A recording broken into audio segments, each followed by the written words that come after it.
Halo anak-anak, apa kabar? Kita bertemu lagi dalam modul 801 dan kali ini kita sudah masuk ke pelajaran terakhir, pelajaran 4.1, menyajikan teks berita secara tertulis dan juga lisan. Tujuan pembelajaran kita kali ini supaya anak-anak dapat menyajikan data dan informasi dalam bentuk berita secara lisan dan tulisan dengan memperhatikan struktur, kebahasaan atau aspek lisan. Ada lafal, intonasi, memiliki, dan kinesik. Oke anak-anak, mari kita mulai pelajaran kita kali ini. Bahasa teks berita adalah termasuk ragam bahasa jurnalistik. Bahasa jurnalistik sendiri bentuknya dapat bervariasi karena disesuaikan dengan jenis tulisan yang akan diberitakan. Namun ada beberapa ciri umum yaitu sebagai berikut. Yang pertama adalah singkat, yaitu harus membahas langsung ke inti permasalahan. Berikutnya adalah padat, yaitu menggunakan bahasa yang singkat yang harus mewakili semua informasi yang harus disampaikan. Oleh sebab itu, prinsip adik Simba haruslah digunakan untuk merumuskan semua informasi. Sederhana, sebisa mungkin menggunakan kalimat tunggal dan tidak panjang agar mudah dimengerti anak-anak. Kalimat dalam berita juga tidak boleh dilebih-lebihkan, apalagi menggunakan majas hiperbola. Berikutnya adalah lugas, yaitu menyampaikan inti informasi secara apa adanya tanpa ada penambahan atau pengurangan isi berita. Lalu berikutnya menarik, artinya adalah memilih kata-kata yang menarik perhatian pembaca masyarakat luas. Sekarang kita akan belajar untuk menyusun berita. Yang pertama adalah langkahnya menentukan inti informasi. Harus faktual anak-anak, karena informasi haruslah berdasarkan kejadian yang sebenarnya atau fakta, bukan hanya isu-isu yang tidak dapat dibuktikan kebenarannya. Berikutnya harus aktual, yaitu informasi baru saja terjadi, masih hangat untuk dibicarakan.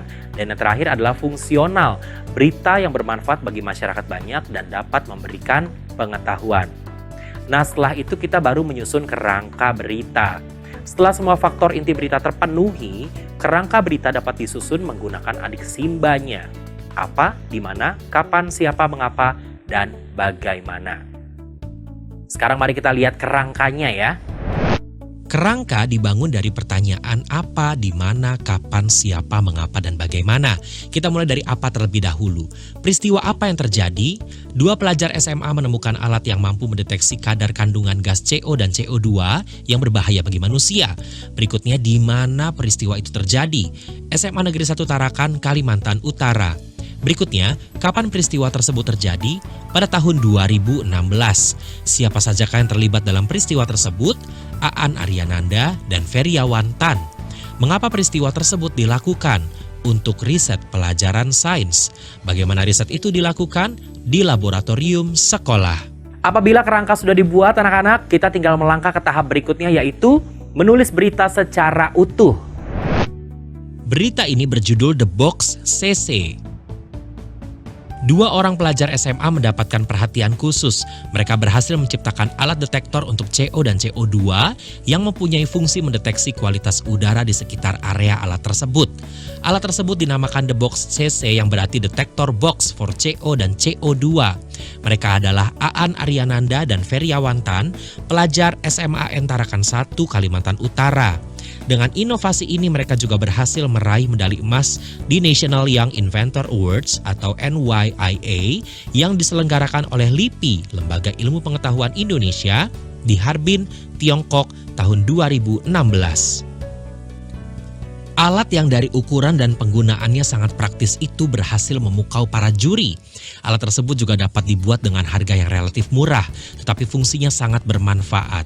Pada awalnya ide membuat alat ini karena area tempat tinggal mereka sering sekali dihinggapi kabut asap dan tidak satupun alat yang dapat mendeteksi kadar CO dan CO2 di udara. Dengan ditemukan alat ini, mendeteksi kadar udara yang berbahaya bagi manusia sangatlah mudah dan dengan harga yang terjangkau. Percobaan demi percobaan dimulai. Konsultasi yang diberikan oleh guru pembina subjek sains tidak langsung membuahkan hasil. Terkadang mereka harus bereksperimen sampai larut malam buat menyempurnakan alat tersebut. Alat deteksi ini terdiri dari 16 komponen elektronik yang dari awal sudah sering diikutkan lomba, mulai dari nasional sampai mendapatkan pengakuan internasional di Tiongkok. Banyak sekali permasalahan lingkungan dapat diatasi jika saja generasi penerus bangsa mau kreatif menemukan solusi bagi permasalahan lingkungan yang dihadapi sekarang. Aan dan Feriawan adalah contohnya. Berawal dari sebuah inisiatif yang berbuah sebuah inovasi yang sangat berguna bagi orang banyak dan dengan harga yang sangat terjangkau. Kiranya generasi penerus bangsa terus maju berinovasi. Yang ketiga adalah menentukan judul berita. Untuk membuat sebuah judul ada beberapa langkah yang harus diikuti. Karena judul haruslah yang pertama akurat, jelas, dan ringkas.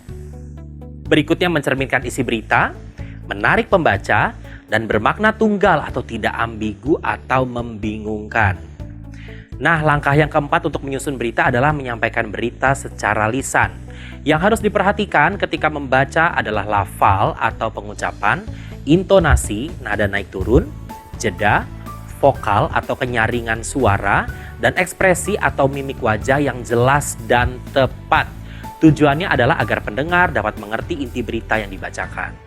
Nah anak-anak, pelajaran kita, pelajaran 4.1, menyajikan teks berita secara tertulis dan lisan sudah selesai. Waktunya untuk anak-anak kembali mengambil buku kegiatan dan kerjakan latihan yang ada di dalamnya. Dan sampai bertemu di modul yang baru. Sampai jumpa.